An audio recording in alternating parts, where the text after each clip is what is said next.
This boy had a strange idea when he saw his grandfather's corpse. He secretly slipped a mobile phone into his grandfather's pocket. However, after the grandfather was buried, the boy couldn't resist sending a text message to his grandfather due to his deep longing. Unexpectedly, a bizarre event occurred the next day. He actually received a reply from his grandfather. It was a string of strange codes. The boy was terrified. He immediately told his father that Grandpa might not be dead, and they needed to dig him up quickly. But his father didn't take it seriously. Looking at those strange characters, his father thought that someone might have taken the phone before Grandpa was buried and played a prank. Seeing that the boy still didn't believe him, his father stated another fact. The coroner had already performed an autopsy on Grandpa and confirmed that he died of a sudden heart attack. But the boy was still skeptical. To confirm that the phone was still with Grandpa, he hurried to the cemetery. He took out his phone and called Grandpa. Hearing the familiar ringtone, the boy retreated in horror. What on earth was going on? He dared not continue thinking about it and could only comfort himself that perhaps a hacker had hacked into Grandpa's phone and was playing a trick on people. After that, the boy's life returned to normal,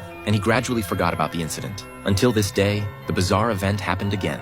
At the school dance, the boy danced with the campus belle. But who knew this would enrage the school bully? The bully grabbed him by the neck, took him outside, and beat him up without saying a word. Before leaving, the bully even twisted his limbs into a strange shape. Fortunately, the class teacher discovered him in time and saved him. The class teacher not only carefully helped him treat his wounds, but also expressed his willingness to testify and report the school bully for assault. However, the boy politely declined. After returning home, he didn't want to worry his father and could only pour out his grievances to his deceased grandfather over the phone.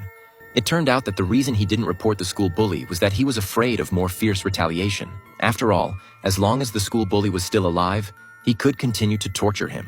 Originally, he just wanted to complain to his grandfather, but who knew that the next day, the boy actually received news of the school bully's death. He couldn't believe it and hurried to the scene, just in time to see the school bully's body being carried away by the police. It turned out that everything was true. But seeing the school bully's grieving family, he didn't feel the joy of revenge, but a sense of guilt instead. Then he learned from the class teacher that the school bully's death was extremely bizarre. The bully was found face down on the ground with his hands crossed, in the same twisted posture as when the boy was humiliated by him. Everyone thought the school bully died in an accident, but only the boy knew that it must have something to do with Grandpa. That night, he called Grandpa. He said he didn't really want the school bully to die and asked Grandpa if it was really related to him. If so, please knock on the wall 3 times. After saying that, he put down the phone and waited quietly. But suddenly, Grandpa actually called him.